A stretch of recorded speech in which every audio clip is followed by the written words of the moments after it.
adalah orang-orang yang berdoa meminta kepada selain Allah. Kenapa mereka masih minta? Di Indonesia ini masih banyak gak orang yang berdoa meminta kepada selain Allah? Banyak. Mereka datang ke kubur-kubur yang dianggap kubur wali songo, dan kuburan yang dianggap keramat oleh mereka, kuburan yang kata mereka mengandung barokah. Nggak ada dalam Islam kuburan yang keramat, kuburan mengandung barokah, nggak ada di muka bumi, tidak ada sama sekali, nggak ada. Kemudian mereka datang ke sana. Seandainya mereka orang soleh, betul orang soleh, nggak bisa mereka mengabulkan doa,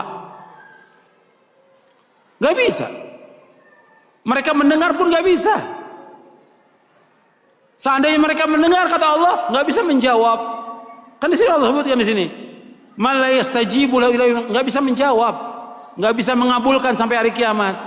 Makanya kebodohan yang paling bodoh dan kesesatan yang paling sesat orang-orang yang datang berbondong-bondong ke kubur para wali untuk minta di sana.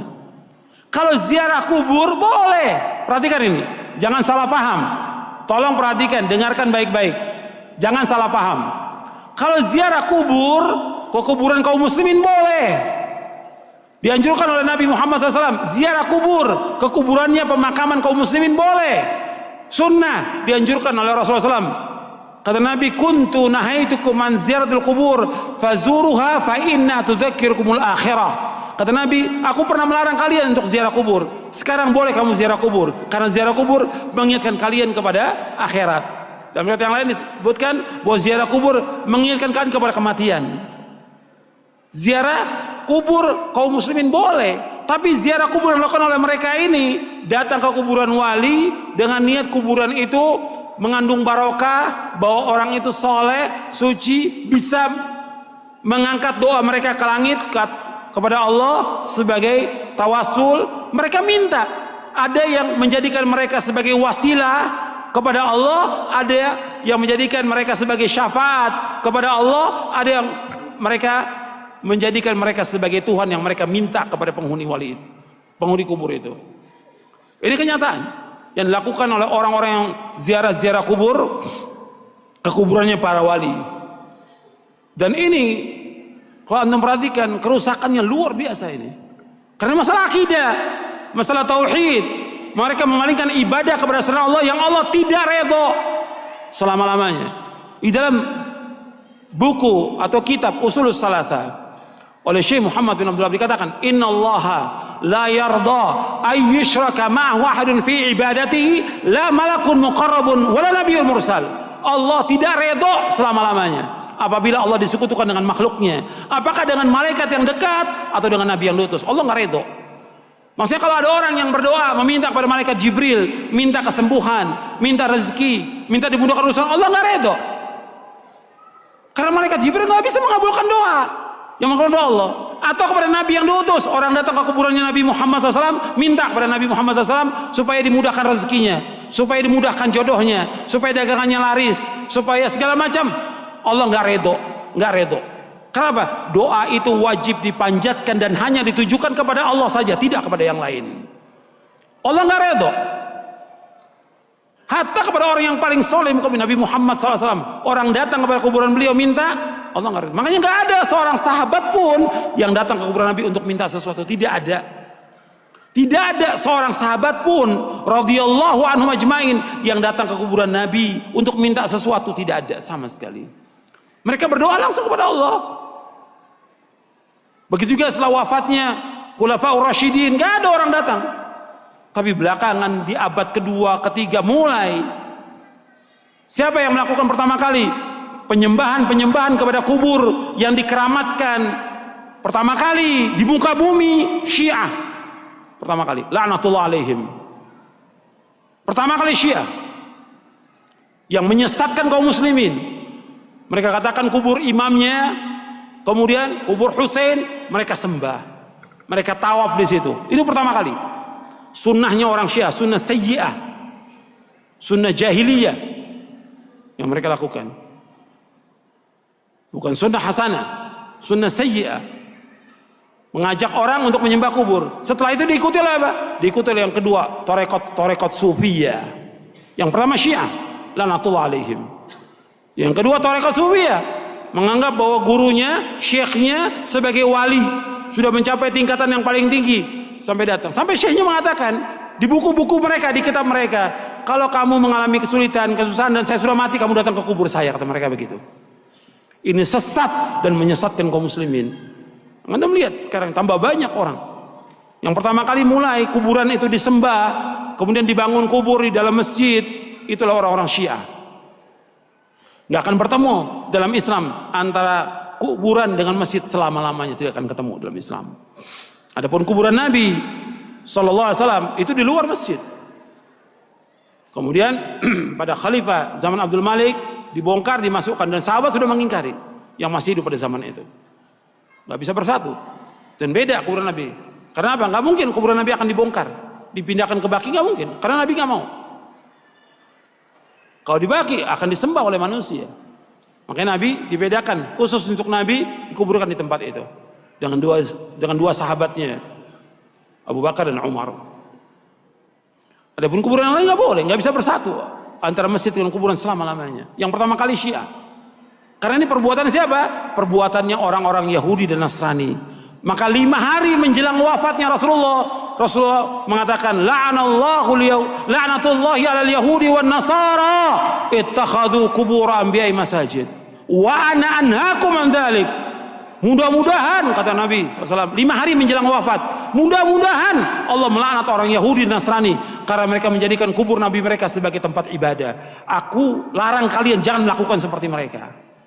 5 hari menjelang wafat, 5 hari. Terus Nabi ingatkan umatnya, jangan seperti Yahudi, jangan seperti Nasrani yang mereka menjadikan kubur Nabi mereka sebagai tempat ibadah. Aku larang. Kuburan bukan tempat ibadah, kuburan.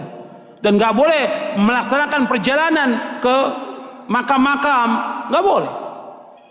Ziarah kubur boleh, tapi menentukan makam tertentu untuk ziarah mempunyai keutamaan gak boleh. Yang punya keutamaan 3 masjid. Masjid aja cuma 3 masjid dari seluruh dunia yang mempunyai keutamaan. Kata Nabi SAW dalam hadis yang sahih, ada di buku ini, la tushaddur rihalu illa ila 3 masajid, masjid hadza wa masjidil haram wa masjidil aqsa. Kata Nabi, enggak boleh mengadakan perjalanan dengan niat ibadah kecuali 3 masjid. Tidak boleh mengadakan perjalanan safar dengan tujuan ibadah kecuali 3 masjid. Pertama masjidku ini, Masjid Nabawi. Yang kedua Masjidil Haram. Yang ketiga Masjid Aqsa. Masjid aja nggak boleh. Ada di Bandung umpamanya ada masjid yang bagus, orang mengatakan bahwa masjid itu punya keutamaan, nggak boleh. Semua masjid sama. Masjid di sini, Pusdai atau masjid yang lain yang dibangun, semua sama. Ganjarannya sama kalau orang sholat di dalamnya, kecuali 3 masjid. Masjid Nabawi sekali sholat di sana 1000. Lebih dari masjid yang lain. Kalau di Mekah, di Masjidil Haram, di Mekah maksudnya di Masjidil Haram saja, bukan di masjid yang lain, di Mekah bukan, di Masjidil Haram saja itu 100.000 keutamaannya dari masjid yang lain seluruh dunia. Kalau di Masjidil Aqsa 250. Itu keutamaan yang disebutkan oleh Rasulullah Sallallahu Alaihi Wasallam. Kalau masjid yang nggak punya keutamaan kecuali 3 masjid, apalagi kuburan. Kuburan nggak punya keutamaan sama sekali. Makanya orang-orang yang datang dan meminta ke kubur-kubur, Allah menyebutkan dalam Al-Quran ini orang yang paling sesat di muka bumi. Antum catat tuh ayatnya, ya, surah Al-Ahqaf surah 46 ayat 5 dan 6. Ini dalil. Paham ge mulane kul sakniki ngaji ini tak latih gitu. Terus mun niku mun mau kono bakas wau nggih sing garis kanan. Rungokno gitu. Terus sing garis kanan ana teng ngarep sing parek pangeran nggih ngarep. Ngarep niku nabi, rasul, nabi, ulama. Ya wali itu dulu itu kalau ulama mesti wali. Kalau sekarang kan ono wong kalau wali ono wong alim aja niku salah kaprah. Angger ulama mesti wali, nak wali ora mesti napa ulama. Ulama tenan lho tapi sing memang menguasai hukumnya pangeran. Nah terus Allah itu tanya, mbon setelah dialek itu selesai. Terus orang-orang Islam kebanyakan sing dosane akeh, nate zina, nate maling, nate korupsi, penggaweane bodoni tiyang gawe visa fiktif antara wong umroh semacam-macam lah sing tukang macam-macam. Piye wae Islam iku ya klip-klip ana nure ngguri pol pokoknya tapi termasuk Islam. Ini nanti juga masuk surga lewat neraka sik mbok ora pokoknya ya piye lewat neraka lah. Pokoke terus walhasil akhirnya untuk syafaat kabeh. Ada seorang ulama yang mengistikharah itu. Kenapa begitu? Tak warai carane. Hujahnya begini. Logikane ngeten nggih. Dan saya bangga nggih dengan teori ini mergi niki dawuh ulama. Dosa paling gede itu syirik. Syirik itu mensekutukan Tuhan. Maksudnya menganggap selain Tuhan itu fungsinya atau kedijayaannya atau kekuatannya sama dengan Tuhan. Kemudian makna syirik ini meluas menjadi kelompok sing ekstrim.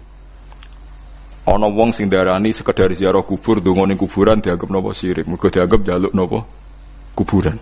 Padahal umpama dirungokno dongane ya muni ya Allah lho, ya ora ya muni ya kuburan lho. Tapi ya ten. Mulane sekali-kali sing darani syirik kon ngrekam utawa kon ngrungokno. Engko oleh donga tetep muni napa? Ya Allah, ya Rabbana, kan ya ora muni ya kuburan. Malah sing mayite rada dinyek.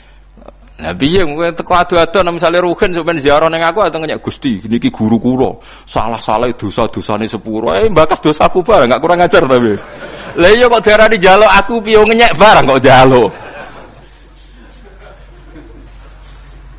lho lha iya kok iso arani njaluk piye kowe nak ndongakno guru Pak wa maghfir dzunubahu wa sayyiatihi pokoke kan tetep ndongakno waghfir Gusti niki sepuro nak apik jenengan tikelno nak elek jenengan sepuro. Ya kan nyek wong kan berarti dekne memungkinkan aku elek bareng kan. Aslinya kan lah ya dengan posisi ngono kok ape njaluk mayit kan ya ora mungkin wong nyeke yo nganti ngono. Pemene nak rugen rodok ngalim dungane umat al-qabruhu rodotan min riyadil jannah wala taj al-qabruhu khufratan min khufarinir. Gusti kuburane dadekno taman surga, ampun dadekno jurang neraka. Artinya dekne dhewe nganggep aku kan posisi ndak aman kan. Mulane aku ora seneng diziarah ruhin aku ngerti kira-kira aku ada pelecehan pasti. Artinya dengan kondisi ini saya yakin orang ziarah kubur mau mbok arani bid'ah cek nganggur lah pokoknya jarani syirik. Nggih jarani. Ndak mungkin kan dengan lafaz-lafaz itu orang minta sama kuburan itu. Dengan lafaz-lafaz sing rodok wae ben merendahkan mulu sing. Makanya syirik itu sing mesti dia menyekutukan Tuhan. Ada makhluk lain atau selain Allah yang kamu anggap kekuatannya sama dengan Allah. Dan itu lucunya malah terjadi dalam kita keseharian. Misalnya keyakin sing marekno kowe iku budrek. Kowe anggere ngelu golek budrek, anggere lara weteng golek apa, itu malah bahaya. Makanya itu dihilangkan lewat baca bismillah. Makanya kata Imam Syaroni, bismillah itu tidak wajib. Tapi siapapun yang mukasyafah akan mewajibkan baca bismillah. Karena untuk menetralisir kekuatan adat itu hanya bismillah. Coba kamu sekarang yakin kan kalau makan itu pasti wareg, nak ngombe mesti seger. Karena kita bertahun-tahun nak ramangan ya lesu tenan. Sehingga kita hampir pasti memastikan nak mangan itu mesti. Lu kata mesti ini sing dadekno syirik berarti Anda menafikan kekuatan Tuhan yang bisa membuktikan bikin malaikat tidak makan hidup. Misalnya kita kok, tapi aku manusia Gus gak malaikat. Bagi Allah sama saja, cek ke manusia cek malaikat ra iso mangan hidup karena kekuatannya siapa? Allah kan? Lah kamu sekarang makan bisa hidup juga karena kekuatan Allah, bukan karena makanan. Sego itu rada akal. Nah, untuk menetralisir hukum adat yang sudah mengkerak wis ngene iki kon maca bismillah, setidaknya kita yakin nak sing maringi kekuatan itu Allah lewat bismillah. Nah, tapi secara naif kita secara fatwa fikih resmi kan itu tidak wajib. Mulane sik ra wajib lah cara fikih kowe wajib maca bismillah cara hukum tauhid karena tadi kalau kita tidak baca bismillah jangan-jangan kita meyakini mangan itu mesti wareg, nak ngombe mesti seger. Padahal kata mesti iki sing dadekno syirik karena seakan-akan makan itu punya kekuatan yang luar biasa. Faham sih kalau maksud? Malah bismillah itu penting sekali, sangat-sangat penting. Karena untuk menetralisir adat sing mulane wis pokoke bismillah. Mulane bismillah dari ulama sing pun usul kan bismillahirrahmanirrahim kabeh maknane Quran disimpen Fatihah, Fatihah disimpen ning bismillah. Bismillah wis hurufe mok 19 sampeyan tau ngitung nggih.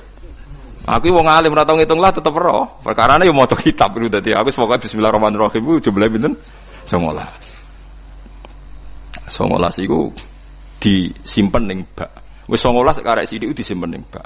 Kabeh ulama nyingkat bak iku bi kana makana wa bi yakunu mayakun. bi sebab kekuasaan ingsun Allah kana makana yang ada menjadi ada, wa bi yakunu mayakun dan karena saya saja yang akan ada menjadi ada. Jadi anak putune Ruhin ya saiki dalam skenario ne Allah. Mbah-mbah Ruhin sing dipilih iku ya dalam skenario Tuhan.